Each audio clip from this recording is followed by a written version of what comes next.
Dear students, अस्सलाम वालेकुम। उम्मीद करता हूं आप लोग ठीक होंगे। हमारा आज का टॉपिक सिंपल हार्मोनिक मोशन। वक्त जाया किए बिना अपना टॉपिक स्टार्ट करते हैं। सिंपल हार्मोनिक मोशन डेफिनेशन लिखी है, the acceleration produced in the body is directly proportional to the displacement. मतलब जितना ज्यादा किसी बॉडी के अंदर डिस्प्लेसमेंट होगा उतना ही एक्सेलरेशन होगा। एक्सेलरेशन कम, डिस्प्लेसमेंट कम, because both are directly proportional to each other. तो देखिए टॉपिक की डेफिनेशन की तरफ चलते हैं। Acceleration produce in the body varies directly with the displacement, यानी जितना ज्यादा डिस्प्लेसमेंट एक्सेलरेशन उतना ज्यादा डिस्प्लेसमेंट कम, एक्सेलरेशन कम। इस इक्वेशन को मैंने एक्सप्लेन करता हूं। यहां पर देखिए मैंने नेगेटिव साइन हटा दिया, acceleration proportional to the displacement. भाई क्यों? मैंने एक स्प्रिंग खींचा, राइट में खींचता गया, डिस्प्लेसमेंट ज्यादा करता जा रहा हूं, एक्सेलरेशन प्रोड्यूस होता जा रहा है within the elastic region. Body को छोड़ूंगा, बॉडी वहीं नहीं रहेगा, वापस जाएगा अपनी पोजीशन जहां से वो आया था। उस वक्त उस वजह से मैंने यहां साइन क्या लगा दिया, नेगेटिव। और इस चीज को हमारी डेफिनेशन ये बताती है। क्या बताती है definition? And direction of this acceleration, कौन सा एक्सेलरेशन जो पहला बॉडी में पैदा हो गया था खींचने से, उसकी डायरेक्शन टुवर्ड्स क्या होती है? Mean position. और what is mean position? We have already discussed in this chapter. अब देखिएगा acceleration is directly proportional to minus X. इस चीज को हमने प्रूफ करना है। प्रूफ करने के लिए हम क्या करेंगे? प्रूफ करने के लिए हम देखिएगा एक डायग्राम ड्रॉ करते हैं। डायग्राम क्या है? ये डायग्राम मैस स्प्रिंग सिस्टम है। किसी बॉडी जिसकी मैस m है, उस पर फोर्स लगाई, डाउनवर्ड डिस्प्लेस हो गया बॉडी। भाई डिस्प्लेस तो हो गया, कहां से गया? मीन लेवल से एक्सट्रीम पर पहुंच गया, वहीं पर जाकर हमने छोड़ दिया, बॉडी वापस जाए।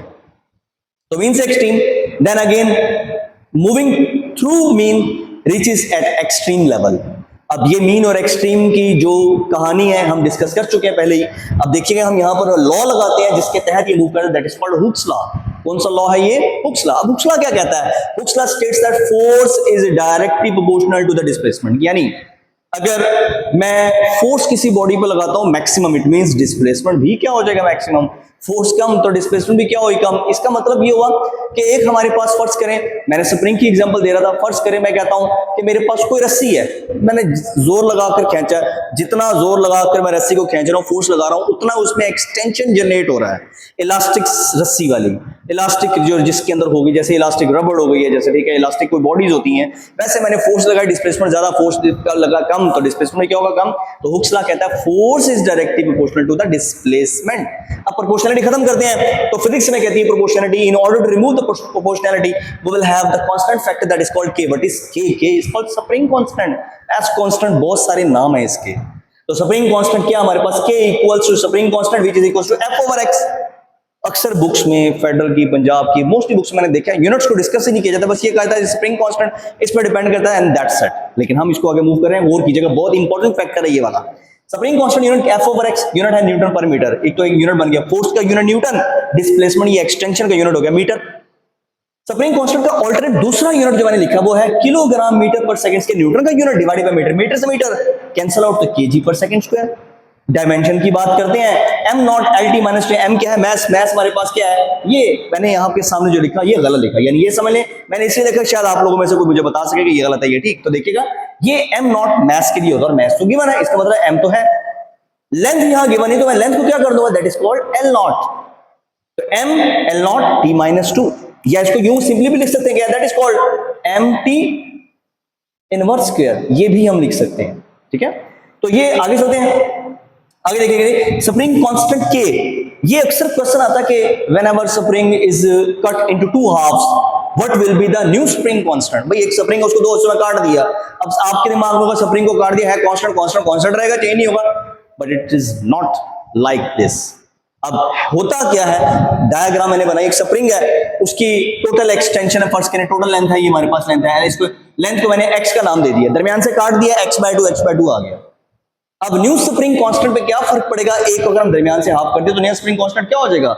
इस हाफ का ये उस हाफ का। तो देखें हुक्स लॉ लगाया मैंने यहाँ पर, F equals to kx, F equals to F, ये kx, ये हमारे पास kx, इसको मैंने k1 कर दिया, इसको मैंने k रहा, क्योंकि ओरिजिनल हमारे पास k है, जो न्यू बन रहा है उसका नाम मैंने f1 कर दिया, और इसको कर दिया मैंने k1।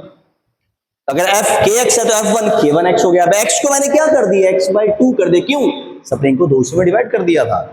जब x/2 किया तो आप देख सकते हैं x क्या हो गया? कैंसिल, 2 डिवाइडर वहां जाके क्या हो जाएगा? Multiply. So k1 will be equal to 2k। तो इसका मतलब अगर एक स्प्रिंग को दो हाफ्स में हम कट करते हैं तो spring constant, new spring constant की वैल्यू क्या बन जाएगी? k नहीं बनेगी, बल्कि क्या बन जाएगी? 2k हो जाएगी। एंड सो ऑन, इस तरह आप चलते रहें, आपको क्लियर हो जाएगा। आगे चलते हैं, मैथमेटिकल प्रूफ इसका टॉपिक का simple harmonic motion using second law F = m, using Hooke's law F = kx, spring खींचा छोड़ा वापस आया, किस फैक्टर उसको वापस लेके आ रहा है, that is called restoring force, restoring element, restoring factor, restoring factor भी इसको कहते हैं। तो डेफिनेशन देखें, बुक्स में लिखी है वो भी गलत नहीं है कि body which a force which brings the body back towards it's mean position, वो भी ठीक है। अब यहां पर जो हमारे पास क्या है, यहां पर ये फोर्स हमारे पास a force which is opposite to applied force, very simple, very very very simple definition, क्या कि a force which is opposite to the applied force, ऐसी फोर्स जो अप्लाइड फोर्स के अपोजिट हो, उसे हम नाम देंगे रिस्टोरिंग फोर्स का, रिस्टोरिंग फैक्टर। और मैंने पहले बता चुका हूं आप लोगों को पिछले टॉपिक के अंदर कि रिस्टोरिंग फैक्टर वो फैक्टर है जिसकी वजह से बॉडी अपनी पोजीशन को चेंज करके वापस ओरिजिनल पोजीशन पर लेके आता है, अपनी पोजीशन चेंज करता है इनर्शिया की वजह से, वापस आता है रिस्टोरिंग फैक्टर की वजह से। आगे चलते हैं, कंपेयरिंग क्वेश्चन नंबर 1 एंड 2, ये क्वेश्चन नंबर 5 कहता हूं, ये हमारे पास that is question number 1, that is question number 2, दोनों को कंपेयर किया, ma = -kx, a = -k/mx, ये k भी कांस्टेंट, मास m भी constant, so a proportional to ये equals to माइनस, ये कांस्टेंट, ये x, a proportional to -x, this is called simple harmonic motion. तो ये हमारा टॉपिक जो सिंपल हार्मोनिक मोशन के मुतालिक था, मैं टॉपिक की डेफिनेशन पहले बताई मैंने, फिर मैथमेटिकल स्टेप बताया, देन एक्सप्लेनेशन बताई, उसके बाद हुक्स लॉ लगाया, यूनिट्स बताए, डायमेंशन बताई, स्प्रिंग कांस्टेंट को एग्जांपल को एक्सप्लेन किया, और उसके बाद मैथमेटिकल प्रूफ देके डायग्राम के साथ इस टॉपिक को वाइंड अप किया। Long question, very important in Punjab board as well as in federal board. कोशिश कीजिएगा अगर ये लॉन्ग क्वेश्चन आता है तो आपने इस लॉन्ग क्वेश्चन को इसी तरह अटेम्प्ट करना है as I have attempted, as I have done it over the white board. उम्मीद करता हूं ये आप लोगों को टॉपिक समझ लग गया होगा। मजीद ऐसी वीडियोस देखने के लिए मेरे चैनल को लाइक और सब्सक्राइब कर दिए। Thank you very much for your time, God bless you, अस्सलाम वालेकुम, अल्लाह हाफिज़।